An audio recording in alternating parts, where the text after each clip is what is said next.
नमस्कार। बड़ी खबर में आपका स्वागत है। आज पूरे विधि विधान के साथ जननेता मुलायम सिंह की अस्थियों का हरिद्वार के गंगा में विसर्जन कर दिया गया। बेटे अखिलेश और बहू डिंपल यादव ने पूरे विधि विधान के साथ पूजन किया, अपने पिता के प्रति श्रद्धा व्यक्त की, बार बार अपने पूज्य पिता का स्मरण किया और गंगा में अस्थियों का विसर्जन कर दिया। इसके बाद पूरा परिवार गंगा के स्नान से अपने को पूर्ण कमाने का भी सुअवसर प्राप्त किया। पूरे परिवार ने गंगा में स्नान किया और उसके बाद अगली प्रक्रिया के तहत फिर पूजन किया और अस्त्र प्रदर्शन कर सैफई लौट गए। इसके लिए चार्टर प्लेन की व्यवस्था की गई थी और उसी से अस्थि कलश देहरादून ले जाया गया और वहाँ से हरिद्वार के चंडी घाट में यह अनुष्ठान हुआ। अब है कि मुलायम का परिवार किस तरीके से अपने सामाजिक, राजनीतिक और अन्य कार्यों को आगे बढ़ाएगा। लेकिन इसके साथ में एक बात और है कि मुलायम सिंह की तेरहवीं नहीं मनाई जाएगी। अब सवाल ये उठता है कि क्या कारण है कि तेरहवीं नहीं मनाई जाएगी, जो 13 दिन में होती है।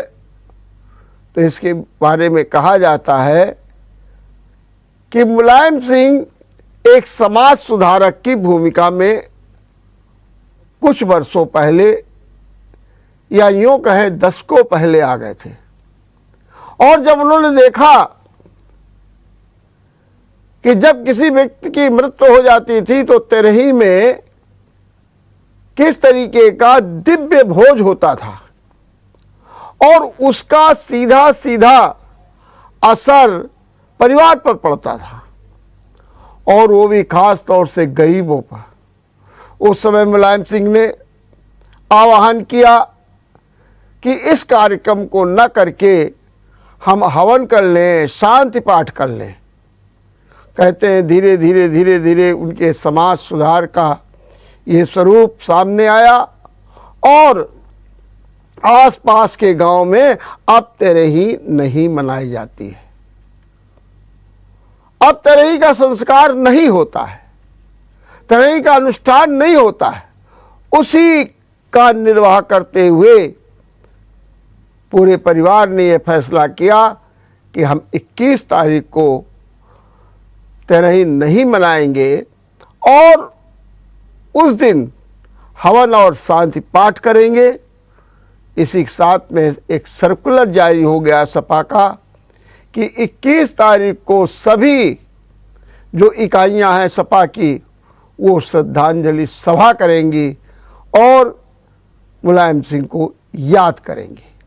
हालांकि मुलायम सिंह अब तो पग पग पर याद आएंगे, हर क्षण याद आएंगे, हर राजनीतिक चेतना में याद आएंगे, क्योंकि अगर लोहिया जनेश्वर मिश्र के बाद किसी ने समाजवादी आंदोलन को धार देने का काम किया था, अगर किसी ने समाजवादी व्यवस्था को पुख्ता करने का काम किया था, अगर समाजवादी व्यवस्था को किसी ने एक नए कलेवर और नए स्वरूप के साथ प्रस्तुत करने का काम किया था तो वो मुलायम सिंह थे। यही कारण है कि मुलायम सिंह याद भी किए जाएंगे, लेकिन नए विचारों के साथ, नए सिद्धांतों के साथ, नए आयामों के साथ उनका स्मरण किया जाएगा। आज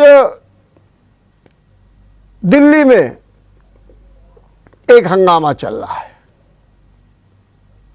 दिल्ली का जो शराब घोटाला है उसमें डिप्टी सीएम मनीष सिसोदिया को सीबीआई ने तलब कर लिया है।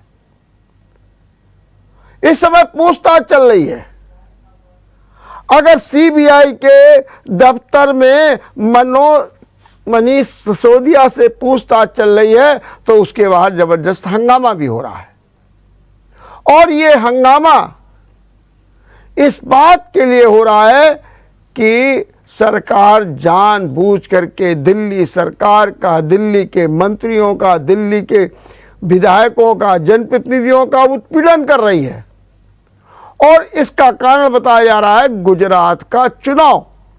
तो अगर सीबीआई कार्यालय में मनीष सिसोदिया से पूछताछ हो रही है तो बाहर हंगामा हो रहा है।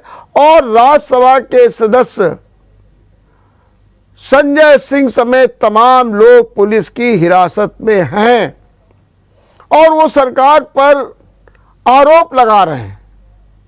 लेकिन इसी बीच अरविंद केजरीवाल ने एक बयान जारी कर दिया है, एक ऐलान कर दिया है। उनका साफ साफ कहना है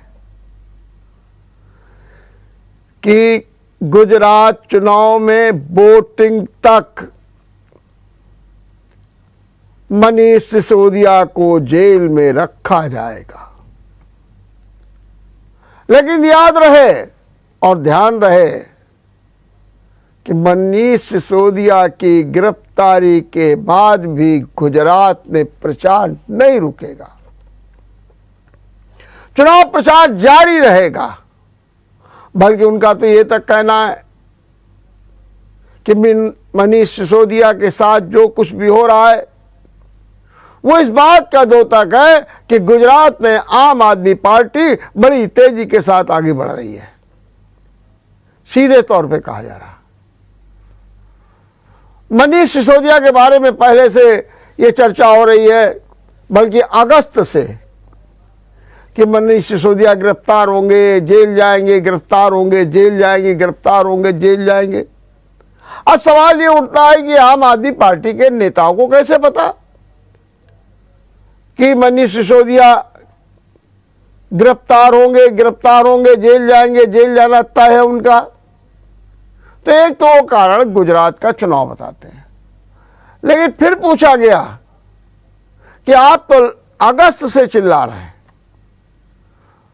तो आम आदमी पार्टी के नेता संजय सिंह का कहना है कि अगर हम अगस्त से चिल्ला रहे हैं तो हम बता भी रहे और हो भी रहा है। 14 बार रेड पड़ी है, 14 बार मनीष सिसोदिया के घर पर, उनके गांव में पड़ी, लाकर देखे गए, लेकिन कुछ नहीं निकला। फिर सवाल पूछा गया संजय सिंह से कि आखिर आपके पास वो कौन सी जानकारी कहां से आती है कि अब मनीष सिसोदिया जेल जाएंगे। तो उन्होंने दावा किया कि कुछ अफसर ऐसे हैं जो सच्चाई बताते हैं, कुछ अफसर हैं जो सच्चाई जानते हैं, कुछ अफसर ऐसे हैं जो हमारे सूत्र हैं और वो बता देते हैं कि सरकार में इस समय क्या हो रहा है। इसीलिए हम डंके की चोट पर कहते हैं कि मनीष सिसोदिया गिरफ्तार होंगे। हालांकि शराब घोटाले में जो एफआईआर हुई है उसमें मनीष सिसोदिया के अलावा 7 अफसर भी हैं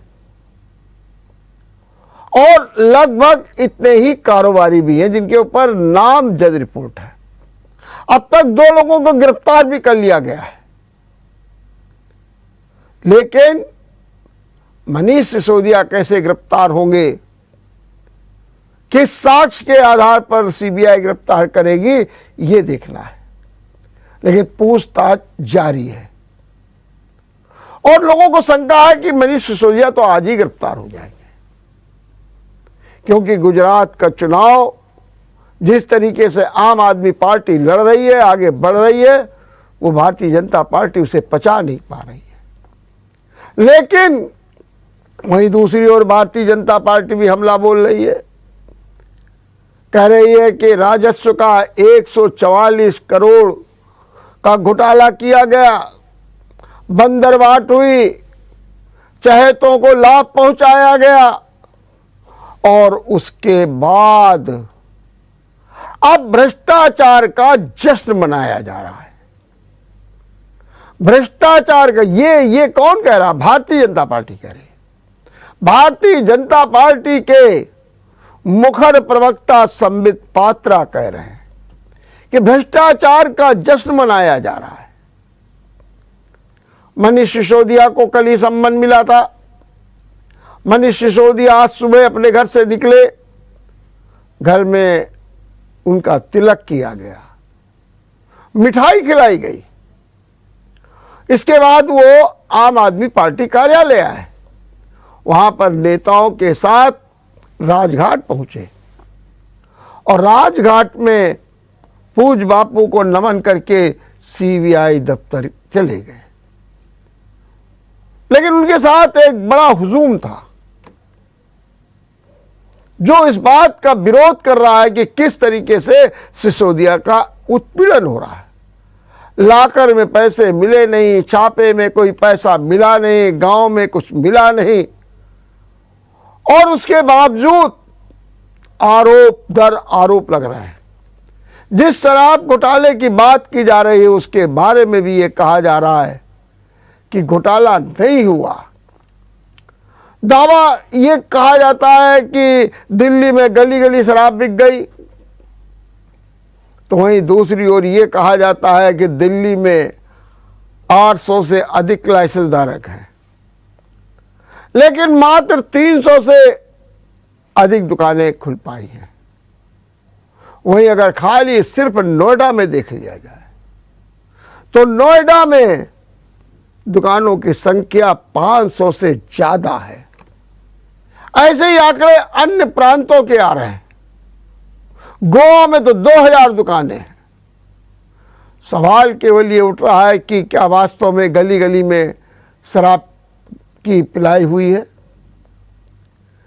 और ये बात भी सही है कि जिस तरीके से कमीशन को लेकर के, जिस तरीके से उसकी सुविधा शुल्कों को लेकर के चर्चा हुई है, उनमें ये तो साफ दिख रहा है कि 144 करोड़ जो माफ किए गए, इन्हीं माफ पर घोटाला। हालांकि घोटाला 8000 करोड़ का हुआ, कहीं पर यह कहा गया कि 1 लाख करोड़ का है, फिर उन्होंने कहा 70,000 करोड़ की तो दिल्ली सरकार का बजट ही है। बहरहाल आरोप खूब लग रहे हैं, लेकिन कुल मिलाकर के दिल्ली भी गर्म है। अगर सैफई शोक में डूबा हुआ है तो दिल्ली गर्म है, लेकिन कांग्रेस में भी इस समय कड़ा मुकाबला चल रहा है। वहां पर भी एक नया लोकतंत्र आ गया है। सुनिए ये बात और विश्लेषण एक छोटे से ब्रेक के बाद। ब्रेक के बाद आपका एक बार फिर स्वागत है। 137 साल पुरानी कांग्रेस में आज छठी बार मतदान से कांग्रेस अध्यक्ष का चुनाव हो रहा है और 24 साल बाद गैर गांधी कोई व्यक्ति कांग्रेस का अध्यक्ष बनने जा रहा है। मुकाबला 2 शख्सियत में है, मल्लिकार्जुन खड़गे और शशि थरूर। मल्लिकार्जुन खड़गे जहां एक लंबा राजनीतिक अनुभव लेकर के कांग्रेस को आगे बढ़ाने का ऐलान कर चुके हैं, वहीं दूसरी ओर बार बार बदलाव की बात कर रहे हैं शशि थरूर। लेकिन इस चुनाव की सबसे बड़ी बात क्या है? सबसे बड़ी बात यह है कि चुनाव बड़ा दिलचस्प है और स्वयं एक तरीके से देखा जाए तो शशि थरूर ने स्वीकार कर लिया है कि खड़गे ही अध्यक्ष होंगे। उनका कहना है कि वो अलग थलग पड़ गए हैं। क्यों अलग थलग पड़ गए? कहते हैं कि जहां जाइए प्रदेश कांग्रेस कमेटियां खड़गे का स्वागत कर रही हैं। हमसे तो नेता भी मिलने में हिचकिचाते हैं, अध्यक्ष मिलने में हिचकिचाते हैं। और जो सबसे बड़ी बात थी, हमको लगता है कि शशि थरूर को जो भरोसा था, जो 23 ग्रुप का, जो संतुष्टों का था, सच बात तो यह है कि उस चुनाव में वो भी धड़ाम सा हो गया।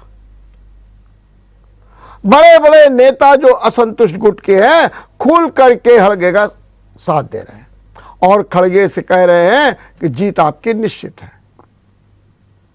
मनीष तिवारी जैसे लोग खुल करके सामने आ गए और लगता है कि इस चुनाव से जो 23 है वो भी बिल्कुल बेकार हो जाएगा, खत्म हो जाएगा, उसका कोई अस्तित्व नहीं रह जाएगा। बात जरूर ये फंस रही है कि ये जो खड़गे बनेंगे तो किसके इशारे पर काम करेंगे। हालांकि शशि थरूर भी कह चुके हैं कि गांधी परिवार कांग्रेस की एक पूंजी है,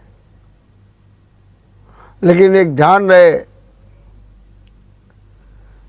कि कांग्रेस में धुरंधर लोग अध्यक्ष हुए हैं। दादा भाई नौरोजी, महात्मा गांधी, गोपाल कृष्ण गोखले, मदन मोहन मालवीय, सरीखे लोग तो अध्यक्ष हुए ही। पंडित जवाहरलाल नेहरू, इंदिरा गांधी, जगजीवन राम। लेकिन अगर कुल मिलाकर के देखा जाए तो खास तौर से अगर हम आज़ादी के बाद की बात करें तो इन 75 साल में गांधी परिवार के हाथ में 40 साल कमान रही है, 40 साल, और 35 साल गैर गांधी। दूसरी चीज यूं देखा जाए तो नेहरू गांधी परिवार के 5 सदस्यों का कांग्रेस पर आधिपत्य रहा। एक बार महात्मा गांधी से पूछा गया कांग्रेस का अध्यक्ष कौन होना चाहिए, तो उन्होंने सीधे सीधे शब्दों में कहा कि कांग्रेस का अध्यक्ष वो होना चाहिए जिसमें शुचिता हो, जिसमें सेवा भावना हो, जिसमें नैतिकता हो, जो कांग्रेस पर विश्वास करता हो और जिसकी ललक हो कि हम सेवा करना चाहते हैं। कांग्रेस का अध्यक्ष वो नहीं होना चाहिए जो लालची हो, वो नहीं होना चाहिए जो स्वार्थी हो, जो प्रतिज्ञा तो सेवा की करती हो और लेकिन उस पर कोई अमल न करता हो। महात्मा गांधी का ये उच्च आदर्श था। जब पंडित जवाहरलाल नेहरू और सरदार पटेल 1929 में अध्यक्ष के चुनाव में आए तो उस समय महात्मा गांधी ने पंडित नेहरू का साथ दिया था और वो अध्यक्ष बने थे। तो अगर देखा जाए तो अध्यक्ष पद की एक बड़ी परंपरा है और इस बड़ी परंपरा का निर्वाह कांग्रेस जनों ने बड़ी तेजी के साथ किया है। 19 तारीख को रिजल्ट आएगा, वोट गिने जाएंगे। इस समय भी वोटिंग बहुत तेजी के साथ जारी है। अनेक राज्यों में वोटिंग का प्रतिशत 60 से ऊपर पहुंच चुका है। उत्तर प्रदेश में 6 बूथ बनाए गए, एक बूथ में 200 लोग वोट डाल सकते हैं। पूरे देश में 36 पोलिंग स्टेशन हैं, 67 बूथ बनाए गए हैं। और यूं देखिए तो कांग्रेस कार्यालयों में जश्न का माहौल है। कांग्रेसी बैठे हुए चर्चाएं कर रहे हैं, जश्न सा मना रहे हैं। सोनिया गांधी, प्रियंका गांधी ने दिल्ली में और राहुल गांधी ने कर्नाटक के बेल्लारी में वोट डाला। ये है कांग्रेस का एक नया लोकतंत्र जो किस दिशा में जाएगा, ये देखना है। चलते चलते हम एक बात और आपको बता दें। एक सवाल उठता है, हम अपने कैरियर को कैसे चुनें। खास तौर से जो युवा पीढ़ी होती है, जो अपनी पढ़ाई पूरी कर लेती है, तो उसके दिमाग में आता है कि कैसे चुनें। कहते 3-4 बातों को ध्यान रखिए। नंबर 1, खुद को जानो, खुद से पूछो क्या कर सकते हो, तुम्हारी क्या क्षमता है, तुम्हारी रुचि क्या है, तुम्हारी शौक क्या है। नौकरी करना चाहते हो, रोजगार करना चाहते हो, क्या करना, पहले आत्मचिंतन करो और उससे लबोलबाब निकालो। फिर जो आपने चिंतन किया है उनमें 7 जो अपने कार्यों की सूची बना लीजिए कैरियर की। 7 नौकरी करना है, प्राइवेट करना है, सरकारी करना है, ये इस तरीके की आप बना लीजिए। और जब आप रोजगार करना है तो आप सूची बना लीजिए। सूची बनाने के बाद फिर आप ये देखिए कि वित्तीय मामले में कहाँ आपको सफलता मिल रही है। और जब आपको ये लग जाए कि इन 7 में नंबर 1 पर ये है, इससे हमारे वित्तीय मामलों को हल भी होगा, तो निश्चित रूप से आप उसका चयन कर लीजिए और फिर अपने कैरियर को सुनहरा बना लीजिए। देखते रहिए बड़ी खबर। नमस्कार।